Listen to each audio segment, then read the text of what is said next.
Hello, everybody. Welcome to Strategy and Future. My name is Jacek Bartosiak. With me is Świdziński, Strategy and Future team. And with us, our favorite guest, Louis Vincent Gave from GovCal. Hi, Louis. Great to see you guys. How are you?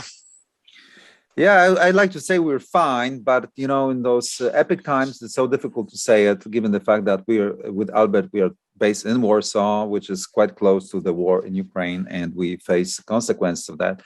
And I like to start our conversation with this, and maybe less so with the kinetic war and the traditional perspective of war, but I would propose the following statement, and I wonder whether you agree with this or you do not agree. So at Strategy and Future, we sort of think that we are seeing the beginning of the global conflict, whatever you call it, the New World War, chaos, destabilization of everything, of connectivity, of correlations, of strategic flows, of exchange of goods, people, capital. What was smooth and seamless will be contested. What was agreed upon will be challenged. Yeah, and the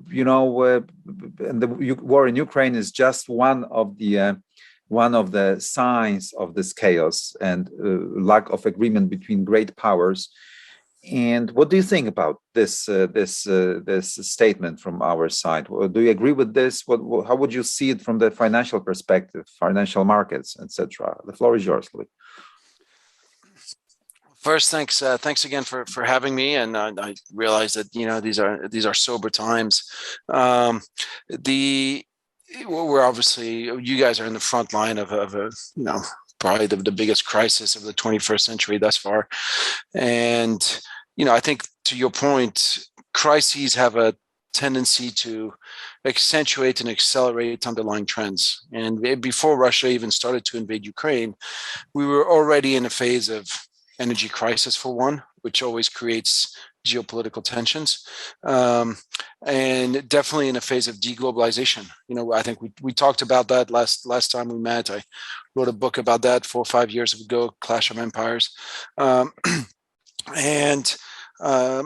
and there's no doubt that this Ukraine war amplifies those trends. It amplifies the energy crisis. It definitely amplifies the deglobalization sort of structural macro trend that was unfolding. Because unless you expect some kind of near-term massive regime change in Russia, which right now seems highly unlikely, we just have to assume that some kind of new Iron Curtain has fallen in Europe, right? Where you have Belarus and Russia on one side, sort of the rest of Europe, US on the other. And what's pretty obvious to your point is that the US, Europe are turning to countries like China, like Brazil, like Saudi Arabia, like India, like South Africa, and saying, hey, come and join us on our side of this new Iron Curtain. And most of these countries are a little bit like, frankly, South Africa or India, saying, you know what, this isn't my fight. I'd rather not be on any side of this Iron Curtain. Or even countries like China or perhaps even Saudi Arabia saying, well, look, don't push me, because if you push me, I'm actually going to choose the other side of the Iron Curtain. You're going to choose the Russian side of the Iron Curtain. And here, you guys obviously spend a lot more time looking, and you have a lot more. You guys can probably forget more about Russia than I could learn in a day, than I could hope to learn in a lifetime. I spend most of my time looking at China, and there's no doubt that China's response to this whole crisis has been fairly, as I would say, as confrontational as it could against the Western world without creating a crisis. It's gone as far as it could, pushing the envelope as much as possible without creating a crisis. Why are you saying that? Please, if you just could, it's very important now. Let's try to be more granular. What do you mean? What's the... Well, it's obviously, China is basically continuing to say, look, I am going to keep trading with Russia. Mm-hmm. I am not going to, if you impose hard sanctions, I will follow them but probably to the letter, but definitely not to the spirit. I'm definitely not going to go above and beyond anything that you impose. So, if you want to impose anything, you better stick to it yourself. I.e., if you say I can't buy Russian energy, then you can't buy it either. So it's been, I think, China's made it pretty clear that they intend to continue trading with Russia. And in fact, this crisis for them is a tremendous opportunity in that, basically everything everything China needs to buy, Russia basically produces. And now all of a sudden, it can buy all the iron ore, the copper, the coal, the natural gas, the oil that it needs, and it can pay for it in its own currency, in the renminbi. So China's not going to look at that gift horse in the mouth. But I think China's motivation in aligning itself with Russia in the way it has. Also, I think you and I discussed the Huawei crisis last time around, and this view in China that the U.S. is out to get them. And so I think there's a big part of the Chinese establishment today that very much feels like, well, hold on, if we team up with the Western world today to take down Russia and to embargo Russia and basically make Russia economically irrelevant, once Russia crumbles, then they'll come for us. Today they come for Russia, tomorrow they come for us. So let's not gang up on Russia, and in fact let's make sure that Russia can keep thriving. And so I think it does open the door to a far more antagonistic world.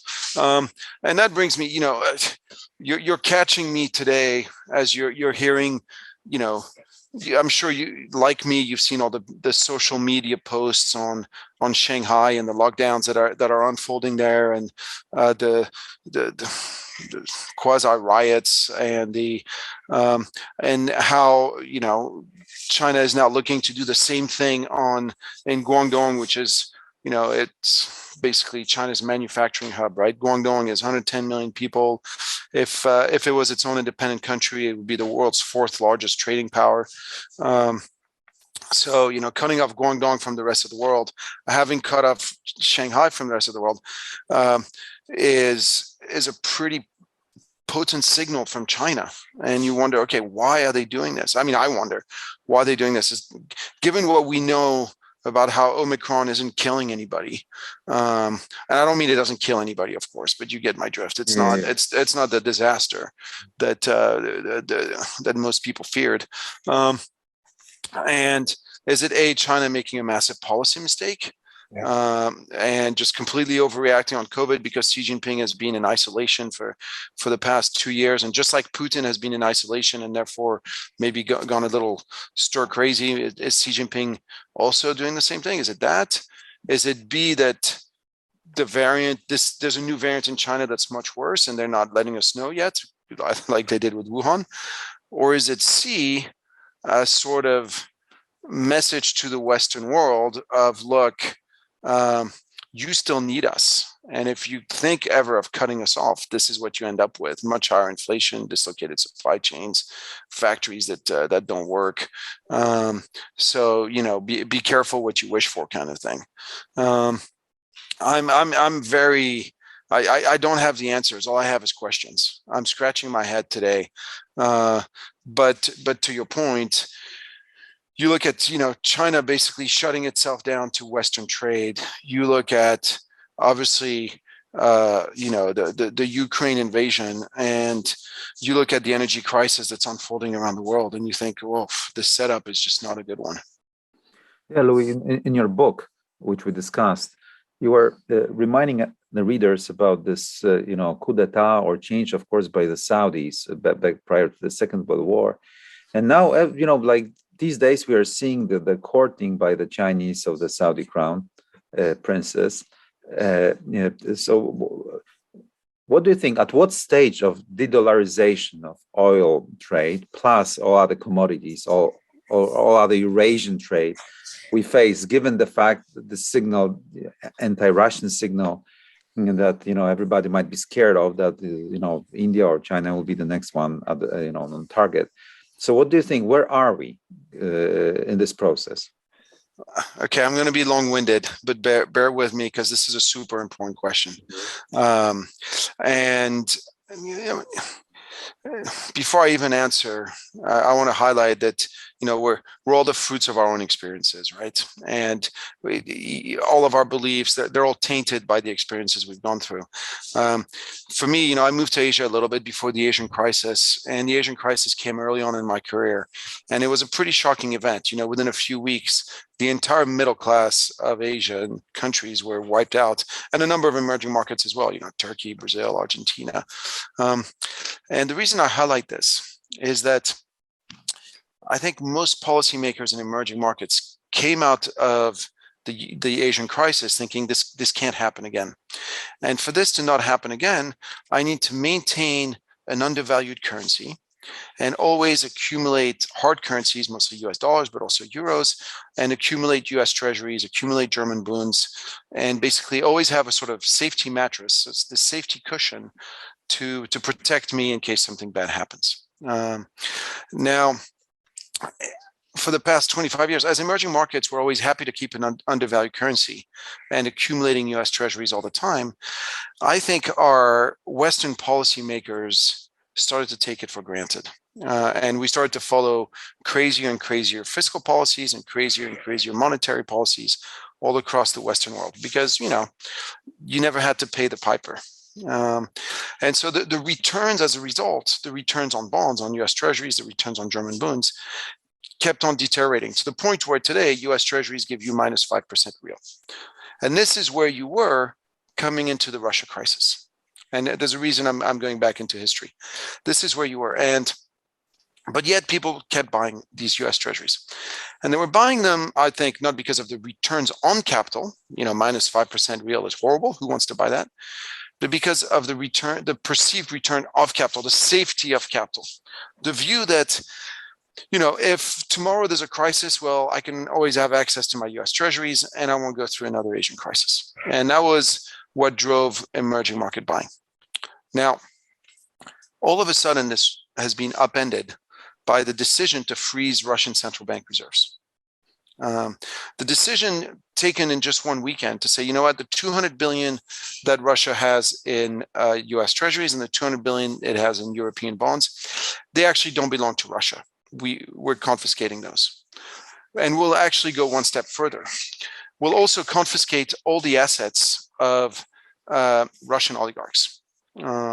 Why? Well, because we don't like them. Because they're Russian and they're rich, and we need to punish somebody for this outrageous crime of invading Ukraine. We can't punish Putin, so we'll punish Roman Abramovich instead and take us Chelsea Football Club. And we'll even take their assets, even if they're in Switzerland. Now, for me, this was a massive shift. It was a shocker. It was a shocker because if I think of the Western world, our biggest comparative advantage in the Western world is the rule of law. It's the fact that you can be black, brown, white, yellow, Catholic, Protestant, Jewish, Muslim, Hindu, and you can go in front of a court of law and you get the same treatment, and this is true in Paris and London and New York, etc. And now what we've just done is we've just said, yes, we all get the same treatment, except if you're a Russian oligarch. Then you don't get due process. Then you don't get the rule of law. Then we just take your assets. And of course, this is a super strong message to send to Saudi princes, to Chinese tycoons, because if you're a Saudi prince, all of a sudden you say, what do you mean except if you're a Russian oligarch? That's not the deal. I've been accumulating all these bloody US treasuries on minus 5% real because I think they're safe. But if tomorrow another 20 Saudi idiots decide to hijack a plane and throw them into not the World Trade Center, but the Empire State Building, does that mean that my stuff gets confiscated? And if you're a Chinese tycoon, you think, well, hold on. If tomorrow Xi Jinping decides to invade Taiwan, a decision on which I have absolutely no visibility or no influence, does that mean that my house I bought in Vancouver and the money I have in a Swiss bank account gets confiscated? Well, then I shouldn't keep my money there. I need to put my money in Dubai. I need to put my money in Singapore. I need to put my money in Hong Kong. And so I think we've just witnessed a massive paradigm shift in basically the way our financial system worked. Our financial system used to be emerging markets run large current accounts surpluses, and they recycle them in Western assets. And because Western assets are perceived to be the ultimate safety. And now, depending on who you are, what we're saying is it's safe depending on who you are. And we decide if we like you or not. And if all of a sudden tomorrow we don't like you anymore, then you lose your assets, which therefore makes them not safe. So yes, to your point, you can see why Saudi would react the way it has in the past few weeks to this whole confiscation of Russian assets, and for Saudi to start saying, well, hold on, do I need to start to keep accumulating US assets? Because what happens if tomorrow everybody on Twitter and Facebook decides to put little Yemen flags next to their names, like we've done with Ukrainian flags? Because let's not beat around the bush. For sure, Russia's been horrible in Ukraine, but they've not been choir boys in the Yemen. Yemen is as much of a humanitarian disaster as Ukraine is, potentially. It's been an absolute disaster. And so, you're Saudi, you might think, well, hold on, do I risk getting canceled? Like Russia just got canceled, and if so, then the U.S. dollar is a whole lot less attractive. Now, so that's your first massive dramatic shift in the global financial architecture.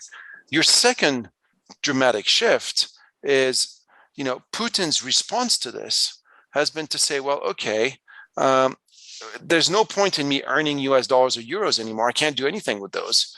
So since if I sell natural gas to Europe and they pay me in US dollars or euros, those get confiscated, then what I'm going to do is I'm going to say, if you want this natural gas, if you want this oil, if you want this coal, you have to pay me in rubles. And if you don't have rubles, and nobody has rubles, then you have to buy the rubles from me in gold at a rate of 5,000 rubles per gram of gold.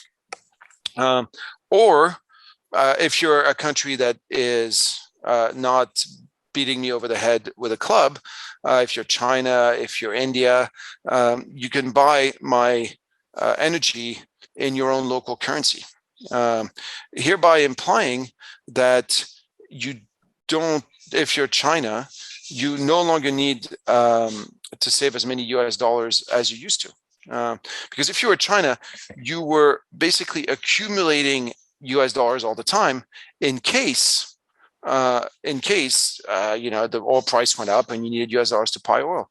If now you can buy your oil or your natural gas from Russia and you pay for it in renminbi that you can always print, you don't need US dollars anymore. So you can let your trade balance basically deteriorate, i.e. you can shut down Guangdong, you can shut down Shanghai.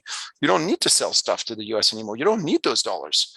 And then you can also turn to Saudi Arabia and say, oh, by the way, Saudi Arabia, you know what? I'd love to buy more oil from you. Your oil is the best. I love your oil. It's so good. It's so much better than this Russian crap. But you know what? Russia, they take renminbi. So, unless you take renminbi, I'm just going to keep buying from Russia. And I think that's the unraveling we're starting to see. I think that's why Western bond markets are tanking. We're in the midst of this profound shift.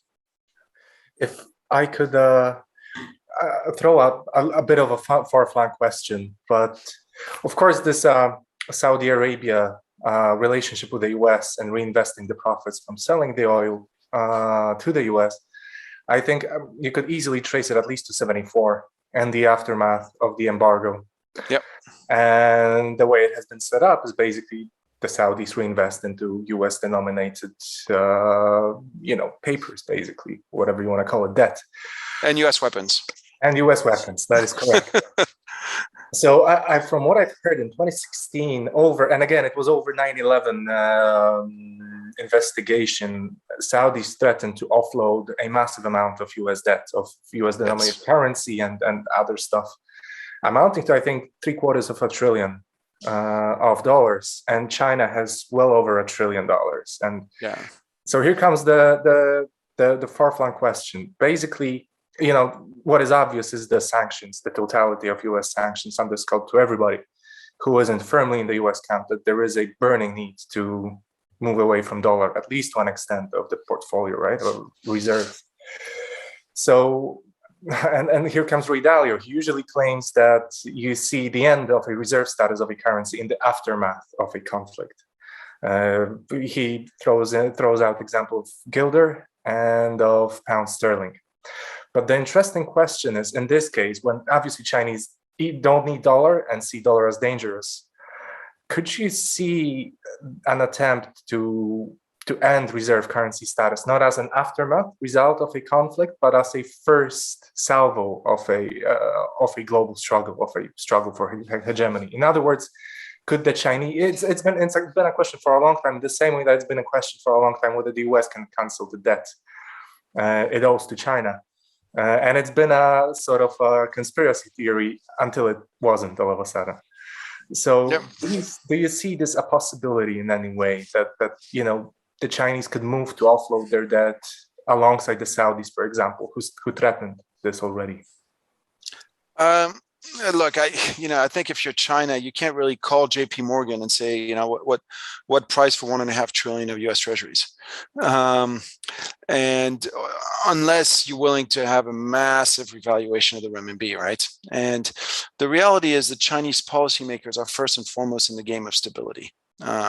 Yes, they want to change the world to a world that is more favorable to China, but they want to do it gradually and with a certain level of stability. So I think that the first step isn't going to be let's dump our bonds and in essence crush the U.S. dollar. The first step is going to be let's let the renminbi revalue gradually, and perhaps stop having a massive trade surplus, which and doing so at a time when the U.S. is already having an inflation problem. So now all of a sudden everything you import from China is going to be more expensive. Not only that, but you now have 25 years of accumulated U.S. current account surpluses that have been, since the Asian crisis, have been pushed to outside of the U.S. and that are funding working capital, that are funding these reserve cushions of the Saudis, of the Koreans, of the Indonesians, of the Thais, of the Chinese, etc. And basically gradually show that you don't need so many dollars abroad. And so all these dollars that are today sitting abroad are going to make it back into the U.S., hereby feeding further the inflationary problem of the U.S. And so, no, look, I think if you're China, you don't need to make a big abrupt change. The trend is moving your way now. The reality is, and I talked about this in my book, Clash of Empires, and into my new book as well called Avoiding the Punch. The trend, this whole attempt to de-dollarize Asian trade, de-dollarize emerging market trade, it's been like a work site under construction for the past 10 years. And the house is coming out of the ground. It's being built brick by brick. Now, for me, the big question, you highlighted how with wars you get a shift in reserve currencies from the guilder to the pound, from the pound to the dollar. Could we see this time? I'm not even sure. It's, in today's world, with all the technology we have, etc., do we still need to have a reserve currency? Yeah. Do we even need a reserve currency? When Poland trades with Hungary, why should that be settled in US dollars or euros? Why can't it be settled in zlotys or in Hungarian florins? When China trades with Korea, why doesn't that get settled in renminbi? Why does it need to be settled in US dollars? Now, the reason it all got settled in US dollars is because deep down, most economic activity is energy transformed, and energy, to your point, has basically been anchored to the US dollar since the early 70s. And all global energy was priced in US dollars. And so, whether you were Korea, whether you were Taiwan, whether anybody who wasn't a producer of energy needed to have US dollars. And so would want its trade settled in US dollars because, energy is life. But if we move to a world where different countries will pick different energy policies, China is reopening its coal mines as we speak because of the energy crisis that's unfolding there. So it's, some people, I think Korea will do the same. They'll just turn to cheap domestic coal, and to hell with pollution, to hell with COP26, to hell with, green timelines. Between being cold and being polluted, they'll pick being polluted. So you'll have, different parts of the world doing, and then all of a sudden you have the world's single biggest energy producer, Russia, because not only is it the biggest oil producer, but it's the second biggest natural gas producer, it's the biggest coal producer, I mean, you name it. So the world's biggest energy producer is now saying, look, I'm going to price my energy in whatever currency. I mean, I'm going to price it in my own currency if I don't like you, and I'm going to price it in your currency if I like you. This is a massive shift from the US. We've lived in a world where anybody who tried to price energy in anything but the US dollar had about a 3-month shelf life. Saddam Hussein was gotten rid of in 6 weeks when he tried to do it. Gaddafi was gotten rid of in a month when he tried to do it. So anybody who tries to price energy, except, getting rid of Putin is harder. Obviously he's got nuclear weapons. You can't just roll in there and get rid of him. And so, so you're left with the quandary now of, you have the world's biggest energy producer saying, I'm no longer going to price my energy in US dollars, and I'm going to price it in a bunch of different currencies, number one. Number two, so you think, okay, either the US has to get rid of him, but that's World War III, so that's problematic. Or number two, we have to convince people to not trade with Putin, so we have to basically, describe him as the new version of Adolf Hitler and highlight all the crimes that are unfolding in Ukraine, etc. Or option three, we have to convince him to basically back off and to basically cut a deal on Ukraine and then reinstate him, etc. But that number three, the more outrageous crimes occur in Ukraine, then the harder that number three solution is to the harder it is to reach a compromise in Ukraine, right? So it's if you have things like Busha happening, it's like how do you sit across from the guy of crime and cut a deal? It becomes impossible for the Ukrainian politicians. It becomes impossible for the European politicians. So I think this is so all in all, it leaves you with a world where, unless you have World War III happening, where we are going to be de-dollarizing. Hello, and that takes me to even more escalatory question, if I may put it that way. In a nutshell, who's going to win? Let's say in 15 years. What is your bet? Because it's all about betting, right, in financial markets. So if on one side you have, let's call it geopolitically, world, the sea powers or the world ocean of the United States and English-speaking world with all institutions, Bretton Woods system, and with the power of the dollar system against Eurasian landmass, with the main producer of raw minerals, with the main industrial hub of the world, right?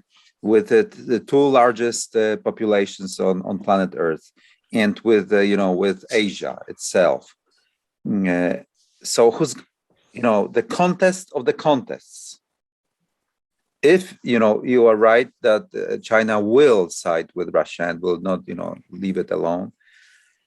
So who's going to win? So what's going to emerge after this 15 years? Using the model of the prices, the efficiency, the yields that though this economy and that economy, this system and that system may produce, the debt, and I would add financial capitalism against production capitalism. Even in terms of philosophy, you can debate those things. So, how would you bet? usually the safest bet is the guys who fight the war are the losers, right? And I mean, in financial terms, so, during World War II, you wanted to own Sweden, you wanted to own Switzerland, those, and, you didn't have the capital destruction there, and those compounded at the best rates. So today, the big loser, it's pretty obvious for me, it's Europe, right? I mean, aside from Ukraine and Russia themselves, that are right now the big losers, Europe stands to lose the most. We're paying the price for crazily stupid energy policies, and we're going to keep. These things are not that easy to turn around very quickly, and the reality is Europe's heading straight into a pretty dire recession. If really we're going to cut off Russia. I mean, I'll give you just a simple little factoid. The U.S. exports as much to Russia every year as Belgium. So for the U.S., for the U.S., this really doesn't matter. This war, economically speaking, for Europe, it's a disaster. Russia is a very important market for pretty much every European country, both in terms of supply chain integration and in terms of trade. So Europe is the big loser. For me, the big question is, does China basically end up colonizing Russia? And when I say colonizing, I don't mean that they're going to appoint a governor and take it over militarily, but I mean a colony in the way that in the old-fashioned sense of colony, where when the UK held India, all the Indian commodities had to go to the UK, and the UK would transform them into higher value-added goods, and then they would be sold back to India. And the only thing you could buy in India were British products. And that was, Gandhi's big complaint was all the Indian wool would go to the UK, and then they'd have to pay a lot of money for UK cloth. Are you going to see exactly the same thing between China and Russia, where basically the only place Russian commodities can go is China, and the only thing Russian people can buy is Chinese-made goods, Chinese higher value-made goods? Right now, that seems to be where we're heading. Unless a deal is done where, unless there's some kind of regime change in Russia. But assuming that neither of these things occur, and that we sort of stay with this current status quo, with this sort of iron curtain and Russia on one side of it, and China being really the only trade partner for Russia, that means that the Russian economy will in essence be renminbified, and the hard currency of Russia will become the renminbi. And that, again, the sort of low value added commodity exports will go to China, who will get those at a discount, and Russia will have no choice but to buy higher value added Chinese goods. So for me, the big winner, the way things are profiling themselves, is China, which is why you can understand why China is very happy for this status quo that's just been unleashed to continue, and it's basically being offered Russia on a silver plate with a bow in its hair. Why you don't turn a gift horse away in the mouth, right? And I'll just finish on this. For the past 45 years or 50 years, the onus of U.S. foreign policy has been to keep Russia and China separated. That's what Kissinger managed to do. And they managed to do it at a time where China economically didn't really matter. But that was, I would say, the big success of U.S. diplomacy for the past 50 years was to keep those two blocks apart from each other. Well, today they've never been closer. And so I think to a large extent, there's a failure of U.S. diplomacy here unfolding, because they complement each other so well. Russia produces everything China needs. China produces everything Russia needs. Together, they're much stronger than separated. And to the extent that you think, okay, I don't like either regime, I don't like Putin, I don't like Xi Jinping, the last thing you'd want is for them to be united. it's the Machiavellian. You go back to Machiavelli, right? Divide and conquer. You want Russia and China to be divided, and you've managed to unite them like never before. So there's a big failure of policy here from Western diplomacy. I suppose this is, again, from the US perspective, not Polish perspective, a reason why the US really shouldn't be beating India with a stick over making deals with China, right? Because it offers, an opportunity to diversify, right? Rather than throwing it to absolutely.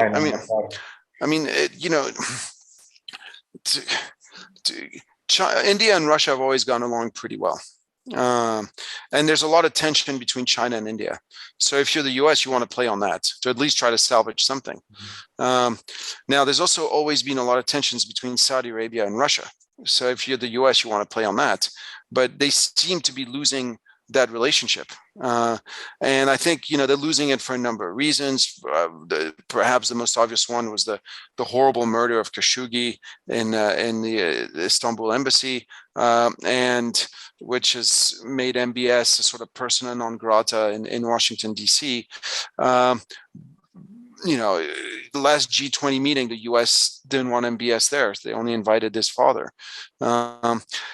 So, you risk pushing, sometimes realpolitik is what it is, and you have to hold your nose.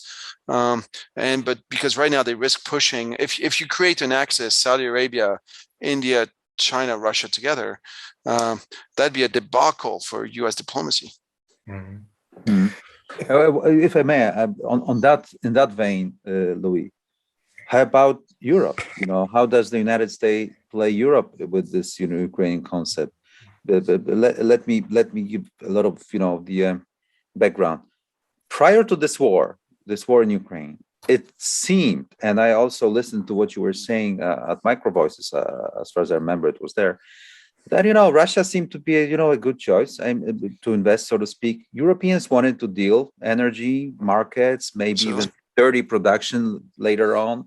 They don't care about climate. Yields are not great, but still in Russia they are great. So how about industrialization of Russia on German capital? And the Chinese wanted to do the same. So there was at least a prospect of Eurasian consolidation, and Russians could choose the partner, whether it would be Europeans or the Chinese. This war is canceling all this, or is it? And the question is, how far you think this war is changing this calculation for Germany and France? Because apparently Germany and France were not playing in the same league, in the same team as the United States and also the countries of the Intermarium, including our dear Poland here, where we sit with Albert. So what do you think, whether the consequences of reconsolidation of transatlantic community, including those business aspects, are long-term, or is just only for the show because of the atrocities of the war? So what the structure of the thing is telling you? I think the latter. I think it's I don't know if it's for show. No, I don't think it's for show. I think there's right now a genuine European countries and the US definitely united in the face of this Russian aggression. There's no doubt about that. Now, the question is, how long does this unity last? And here I would say it's not going to last very long, and that politically things are going to get much tougher going forward. So yes, there's the initial knee-jerk reaction to the horror of the invasion, and everywhere across the Western world, you have people clamoring, "This is terrible. Something must be done," and so politicians, something must be done. So they jump, right? It's jump, do something. And so it's, okay, we'll increase defense spending. That's something. So let's do this. And we'll, of course, take in the Ukrainian refugees, and we'll, of course, send lots of weapons to Ukraine. And so here, on this front, the unity is very, very real. Where things start to diverge, I think, going forward is we have to remember that, economic activity is first and foremost energy transformed. And that, the US has had a big comparative advantage for the past 10 years, thanks to their shale revolution. They had a much cheaper cost of energy than anybody else. And the only way really for Europe to catch up was to tap into Russian energy, hence Nord Stream 2. And so, if you looked at the future for the next 10 years, the bullish case, you could make a bullish case for Europe. And the bullish case for Europe was a pretty simple one. It was that you were with Nord Stream 2, Europe could start tapping into Russia's massive natural gas fields, and not only that, but that the natural gas would be priced in euros rather than US dollars. And if you price your energy in your own currency, that's a massive comparative advantage because nobody can ever put pressure on you. And so you can make an argument that, as Europe integrated more with Russia, this was massively bullish for Europe over the coming years. And, to be honest, this was my belief before the invasion. I thought this is where we were heading. And obviously, the hope that Europe is now going to be buying Russian gas for euros in the future seems highly unlikely. Again, unless you have regime change, but seems highly, highly unlikely. And so we now have a situation where, we are entering into a full-blown energy crisis. There's not going to be enough energy to go around. We're entering into a full-blown food crisis. The countries that are going to suffer the most from this energy crisis and this food crisis are basically all the countries based around the Mediterranean. Whether on the north side of the Mediterranean or the south side of the Mediterranean or the east side of the Mediterranean. And so and by the way, this was the same story in 2011, 2012. Energy prices went through the roof, food prices went through the roof, Greece went bust, Italy nearly went bust, Spain nearly went bust. You had the Arab Spring all over the southern part of the Mediterranean. You had massive immigration wave, rise of populist parties. And so that's going to be the big problem in Europe again. And with the food and energy crisis, populist parties are going to thrive again, number one. And number two, you're going to get not a single, but a twin immigration crisis. The first wave of the immigration crisis we're dealing with now with obviously the Ukrainians that are fleeing their war-torn land, understandably. And then the second wave will be the North Africans and Middle Easterners who will also be fleeing lands where there is not enough food and therefore a very high probability of political instability, revolutions, and whatever else. So, all this to say that, the threat of populist parties doing very well at upcoming European elections is extremely, extremely high. And it might come as early as in the next 2 weeks in France with Marine Le Pen. As electricity bills have gone up, as food prices have gone up, as gas bills have gone up, the gap within Macron has gone, and to the point where it's statistically not impossible that she wins. And then at that point, what do we say about Western unity? And we've already seen the level of Western unity that the EU shows. Orban crushes it at the election in Hungary, and immediately the EU punishes him. And I don't know if they did that as a warning to France. If they did, that was quite clumsy, because obviously the message is, you get EU money unless you vote for people we don't like, is not a sound message to pass to voters that are already in a bad mood. And so, no, look, I think then you get to the question, okay, do you get populist leaders in Italy? If you don't get one in France, I think Italy, that has to have an election within the next year, is an extremely, extremely high risk. And so the reality is, everybody's very happy to talk unity, to always talk unity until you get to, you talk unity. But when the food, electricity, gas prices start to really take a bite, things get tougher. Yeah. And it'll take a much bigger bite in Europe than the US. If I could follow up on this, because the transatlantic unity and its dimension vis-a-vis Russia is one thing. But I would venture to say that the true gauge of transatlantic unity would be the stance that Europe takes vis-a-vis China. Because again, it's not Russia that is a very good point. That is true. That is a true existential threat to the US. It's China, And there was a summit a couple of days back on the 1st of April, of all dates, between the Europeans and Xi Jinping and Wang Yi and others. And there wasn't much in the way of statements, but there was a statement by Josep Borrell, the High Representative, for basically Foreign Minister. And he said, we absolutely do not consider China an existential military threat to the European Union. We might not be happy with them for many reasons. They aren't very nice to Muslims in Xinjiang and so on and so forth. But they are an important business partner, a trading partner. They are not a military threat. They cannot be even bundled together with Russia in any way, shape, or form. So then there are two options, really. You either see consolidation of the European project, and then it will be very interesting, especially militarized when the US loses leverage, because this is at the end of the day a leverage as well they have over the Europeans, the military power. Or it fails, as he said, with the radical parties. But assuming it doesn't collapse immediately, do you see any reason to believe it will be desirable and possible for the Europeans to move away from China? And what would the US have to offer to the European Union to make it in any way, shape, or form feasible? Very tough question, but I think your point is an excellent one. That indeed, it's easy for Europeans to be anti-Russia. You know, you have the naked aggression, you have all this. It's pretty easy to follow that bandwagon. On China, indeed. Why should Europe feel threatened about China?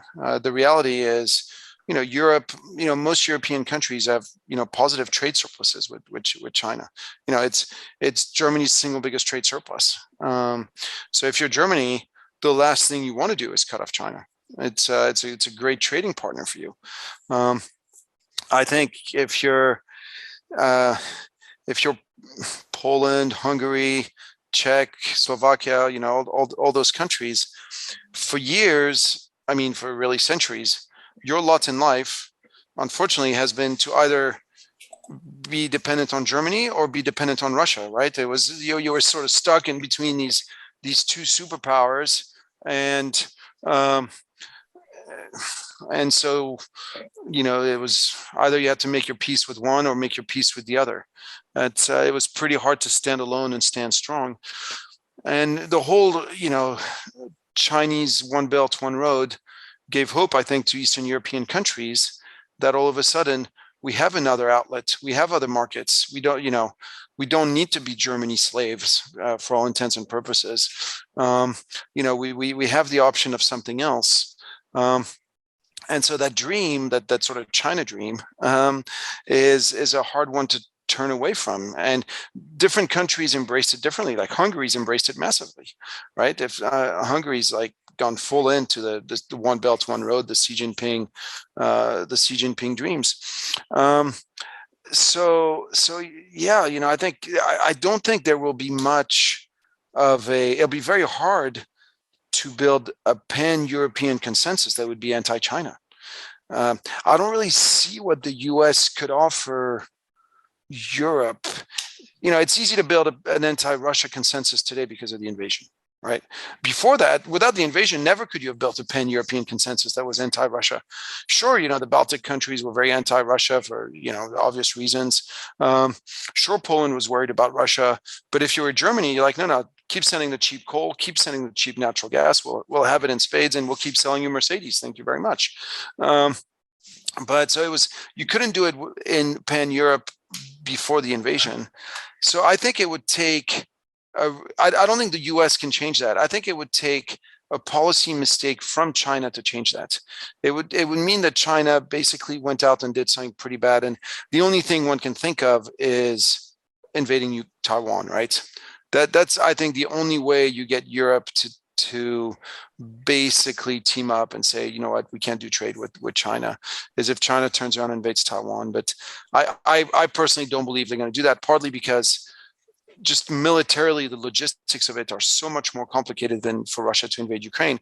And even with that, Russia's not doing that great a job. Well, I don't know. There's a lot of who knows what goes on the battlefields, right? There's the fog of war, and it's hard to tell what's truth from what's not. But right now it doesn't look like Russia's crushing it in Ukraine, right? They're doesn't look like they're winning, and that's, you don't have the problem of, an ocean dividing you. You don't have the problem of U.S. troops, the U.S. Navy sitting in between, and the Russian army arguably is a decently tested army that's fought a lot of battles in the past 20 years, when the Chinese army is completely untested. So I think it would be absolutely madness for the for China to invade Taiwan. And finally, one more thing is, I know Xi Jinping's been concentrating a lot of power, but at the end of the day, the important decisions still have to be taken by a Politburo. In Russia, it is one guy. It is just so. All this to say, I don't see how Europe unites against China. I just don't see it. So yeah, Albert, go ahead. I have a clickbaity question. I'm sorry. You say I think they're the best for the business, but look, I agree. I absolutely concur with no point in China consciously and making a calculated decision to attack Taiwan. At the same time, I couldn't help but notice that there was that little thing with Nancy Pelosi a couple of days back. I don't know if you heard about this. Yeah. And she ended up not going. Yeah, I mean, she she caught COVID. She caught COVID. Happens, but she caught for the third time, which is unusual. But look, this happened before. This happened in early 21 with Kelly Craft. I don't know if you remember this. Yeah. And, no, I think one of these days they could make a mistake. The U.S. is pushing the envelope on this. You mean, to be honest, having Pelosi go to Taiwan is frankly a very needless provocation. And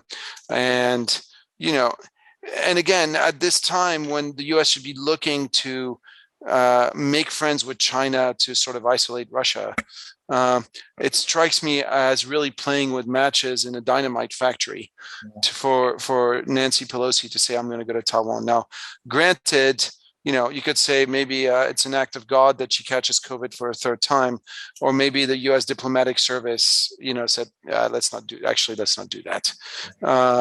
I want to believe it's the latter. I haven't met anybody yet who's caught COVID 3 times, so it's. So I'm going to go with the latter.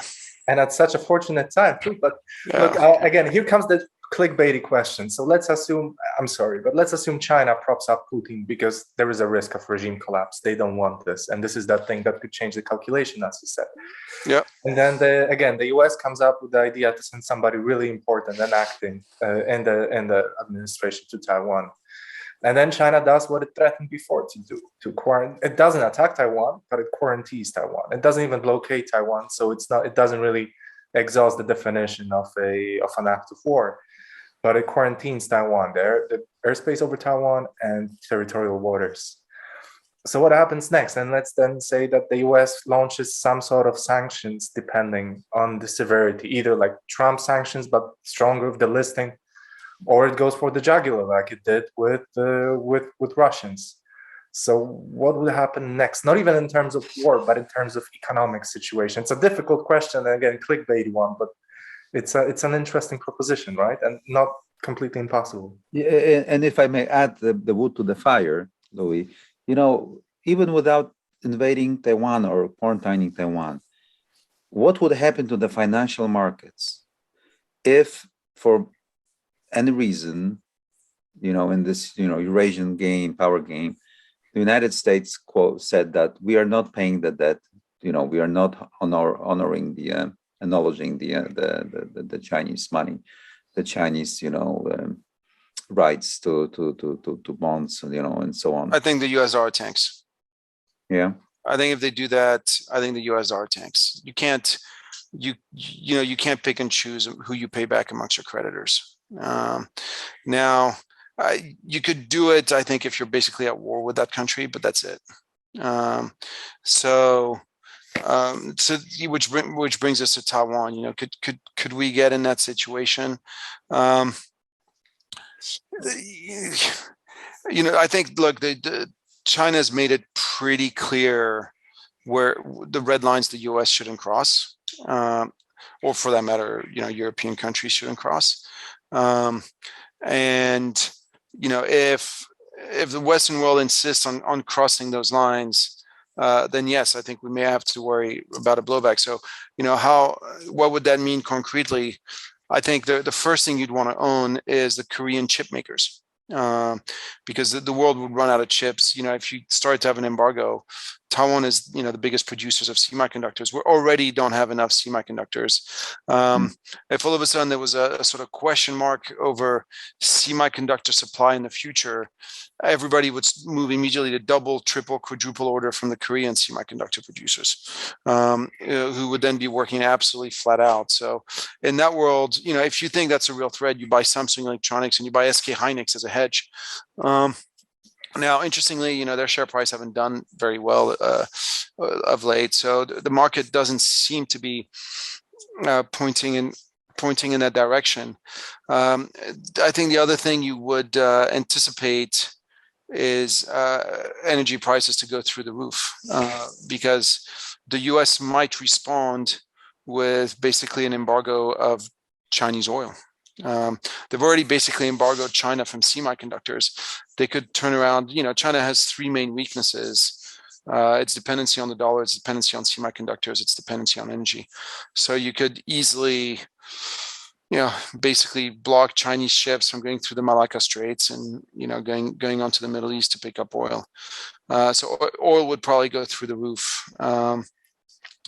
Those would be the market implications. Now, again, I don't think this is the scenario we're going towards. I think, in fact, the fact that Nancy Pelosi canceled her Taiwan trip leads me to believe that, the reason she decided to go to Taiwan in the first place, she represents San Francisco. There's a huge Chinese community in San Francisco, and a Chinese community, which, like a lot of the Chinese people that left China, is, of course, very proud of China, but very anti-CCP, very anti-Chinese Communist Party, because that's why they left, because the Chinese Communist Party was horrible.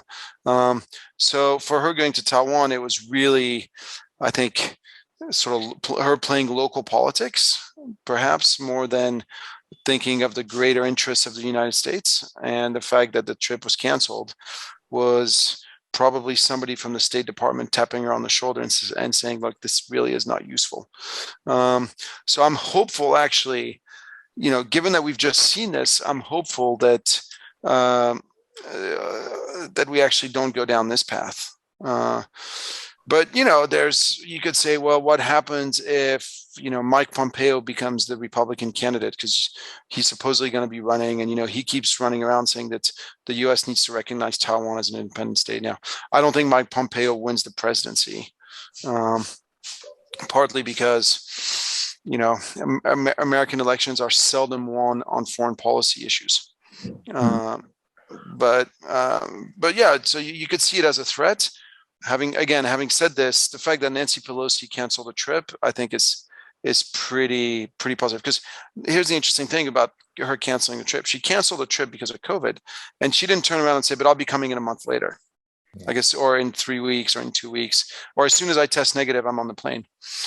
She did not do that. It's going to be quietly dropped, and I'd be willing to bet that Nancy Pelosi never makes it to Chiang Kai-shek Airport. Yeah, Louis, you nicely evaded the answer. Who's gonna win this contest long term? Oh no, I didn't. China. I think China. China gets to colonize Russia. Europe, for me, is the big loser. I think it's a bit of a wash for the U.S. I don't think it changes much for the U.S. It's Russia was never a big market for them. They're energy self-sufficient in the first place. They're agriculturally self-sufficient. But Europe is the one that ends up with the energy crisis, with the immigration crisis. So Europe is the big loser. China is the big winner, because China gets to price all the commodities and needs in its own currency.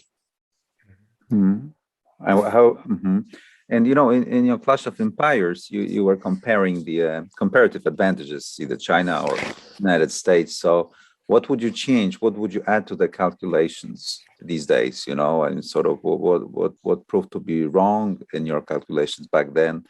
Or maybe what would you write today? Yeah, the two massive new changes from when I wrote the book.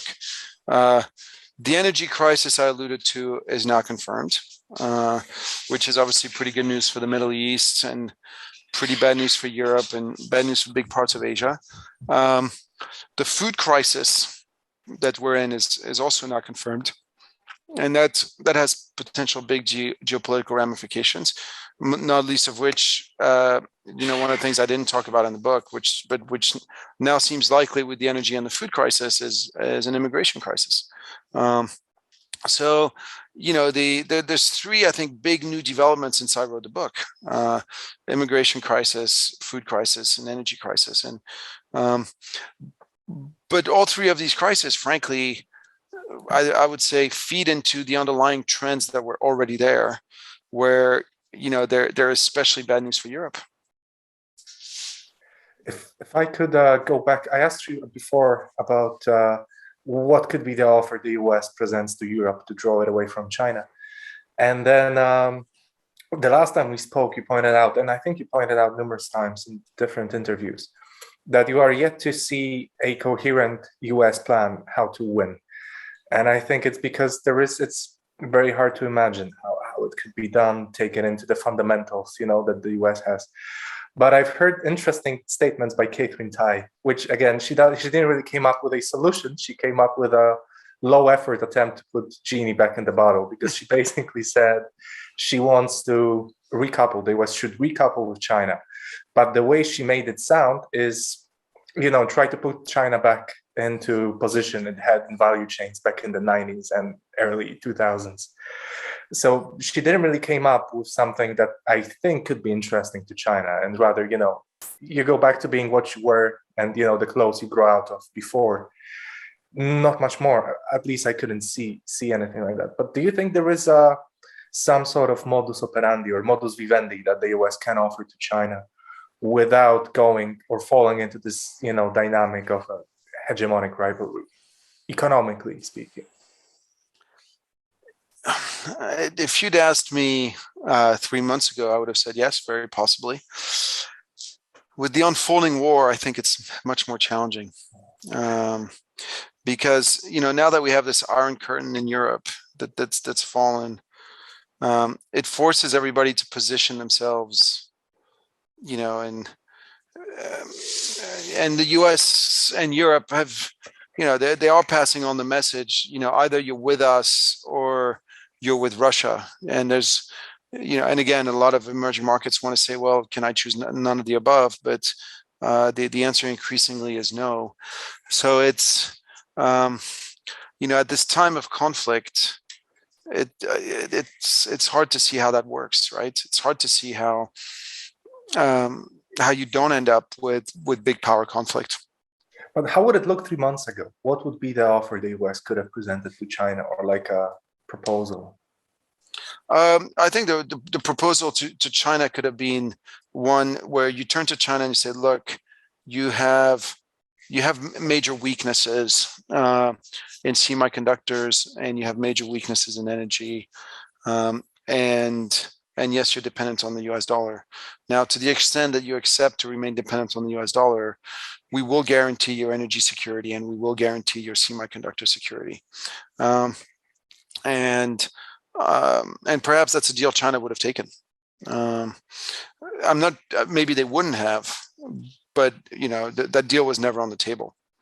That deal was taken off the table with Huawei, and with the putting on the sanctions list PetroChina, CNOOC, and putting basically all of the Chinese oil companies on the sanctions list, making it impossible for any Western companies to do business with them.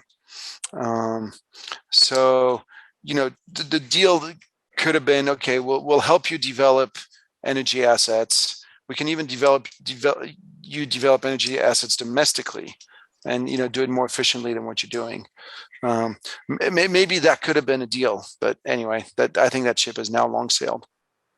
Yeah, Louis, before we end, because unfortunately we are navigating towards the end of our conversation, regretfully. My question might be a little bit outlandish, but I always wanted to ask you this question and I always forgot.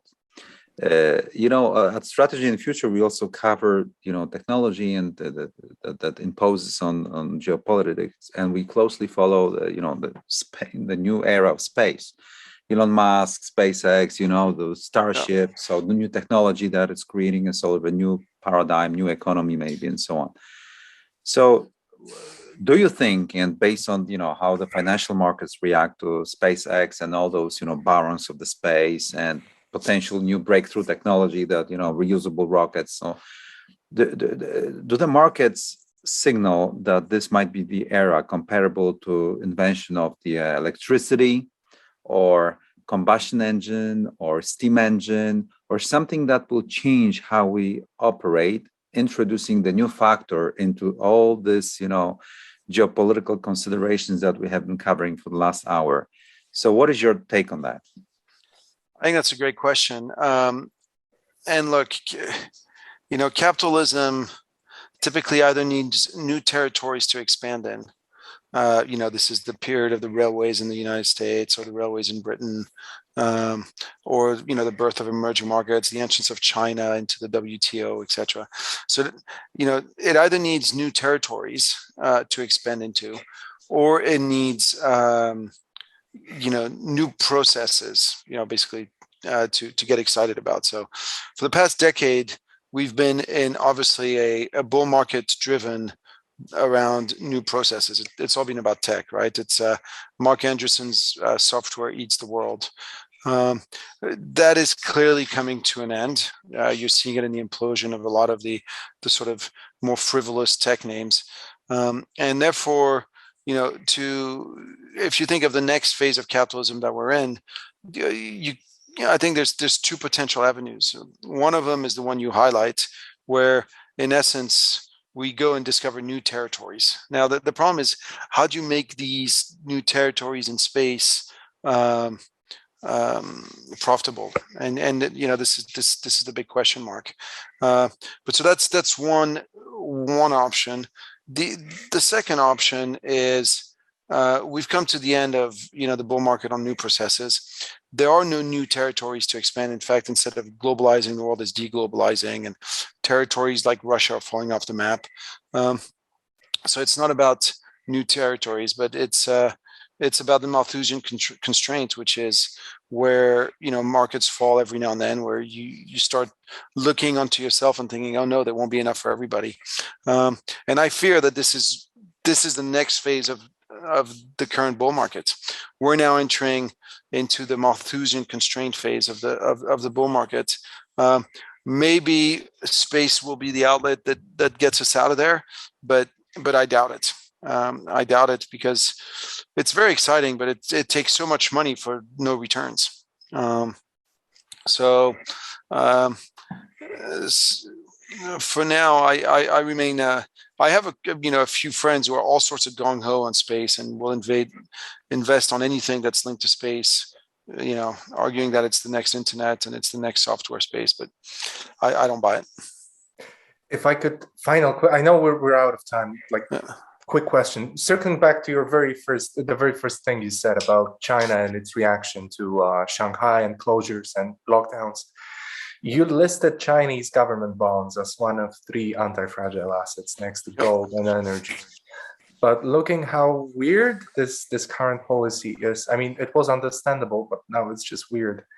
Is there any reason to change the outlook, move away from being such a, heavily bullish on China with this strangeness, or is it not enough to really affect your judgment? No, it is weird, and I'm really scratching my head. I will say this. So, we're recording this. It's 11th of April today. Today's the first day where Chinese bond yields have fallen below U.S. bond yields. If you look at your 10-year, as I was looking at my screen just before I got in here, the U.S. 10-year was at 277 and Chinese was at 276. This is the first time this has occurred in the era where foreigners are allowed to buy Chinese bonds. It occurred before, but that was when China had completely closed capital accounts, and it was impossible for foreigners to own Chinese bonds or anything like that. So in the modern era, this is the first time this has occurred. So far, the market is, the Chinese government bond market is behaving very, very well, in spite of indeed these crazy policies. Now you could say, well, these crazy policies are going to mean less growth for China, so that's good news for bonds. And it's, I look at these policies, and you think, is it Xi Jinping making a massive mistake? And perhaps because he's being ill-advised, he's surrounded by yes men like Putin, and living alone in a bunker, so possible. And I'm sure Helen's razor that says, never ascribe to malice what can be explained by stupidity. And so, more often than not, when you see really stupid policies, the simplest explanation is because something stupid was done. Like stupidity does happen. So that could be it. Or the other explanation, there's only another two possible explanations. Again, it's either this is they're hiding a really bad variant, but if that's the case, it's probably going to start showing up elsewhere around the world.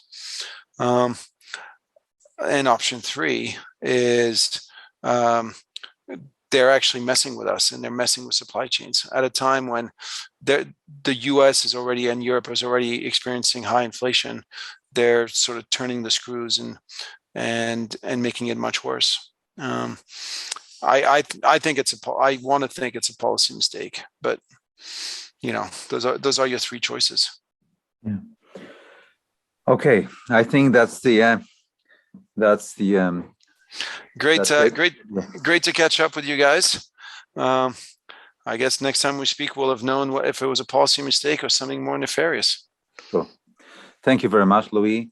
Our guest today was Louis Vincent Gave, Albert Świdziński, Jacek Bartosiak. You stay with us for more episodes to come. Thank you very much, gentlemen. Thanks, guys. Okay.